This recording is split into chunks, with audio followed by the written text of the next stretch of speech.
Hi, my name is Jamie and this is video number 6 in a series of videos that I'm doing about my experiences with astral projection, lucid dreaming, and out-of-body experiences. So there are 5 videos prior to this one if you want to check them out.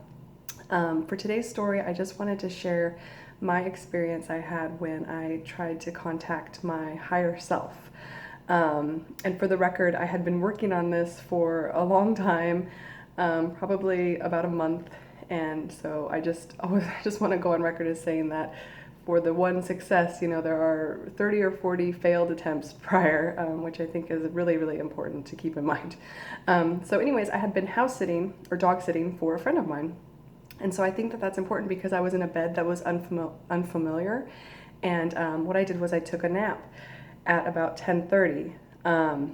And I had a dream where I was with this friend walking the streets of Seattle, and I realized that she was out of town, and so I realized I was in a dream. And I think because I was napping, I wasn't necessarily too deep. That's just my take on why this event was more successful than the other ones.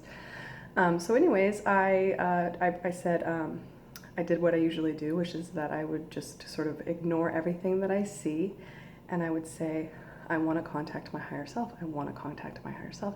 And I would get into a mantra about it. And I found over the years that what's successful for me is to sort of get really, really into it and say, I want to contact my higher self. I want to contact my higher self, and just really be emotional about it and really determined about it.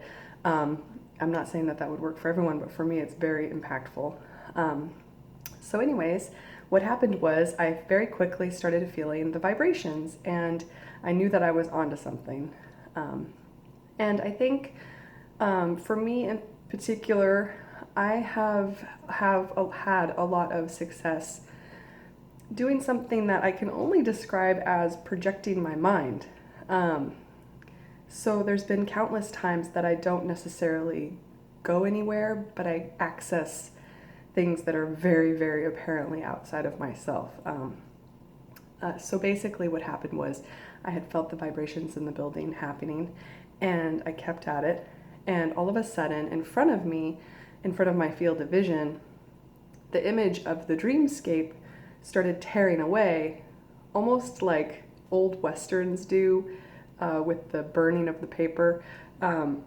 And a hole was created in the middle of my view, and it just started to break everything apart, and the dream went away, and so that broke apart, and in front of me was me. And if you've done these practices, I'm sure you try to tell people that there are certain things that are outside of yourself, and there are certain things that just, I wake up from so many experiences and just go, well, that was clearly me, just a bunch of stuff. But this was very much not that. It was very impactful. So there I am. I'm staring at an image of myself. It's basically like looking in a mirror. So I'm looking in the mirror, and there I am. And the only thing is that I couldn't hear her. I don't know why I had that limitation. But it was interesting. What was interesting is that what I was wearing was something that I would wear when I was going to college. If you know me, I usually only wear 5 things. I don't like to really think about it. And in college, I wore this outfit all the time. And so I thought that was interesting. But she, in front of me in the mirror, was talking and animated, and I just sat there, and so I thought, well, let me start asking some questions. And I asked her a series of questions, and I couldn't hear what she was saying, so she kind of had to do one of these things where she'd go, yes, yes, yes, or no, no, no, and it was kind of comical in a way.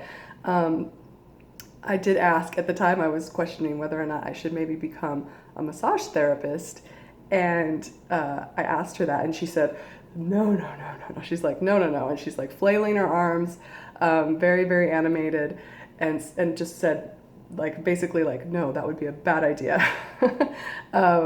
So anyways, that's pretty much the end of that story. I know it's kind of a quick one, but I think for me, it was interesting just how it manifested and how it took place, because these things sometimes aren't necessarily what you would imagine them to be prior to going into them. So that's my story for video number 6, and thank you so much for watching.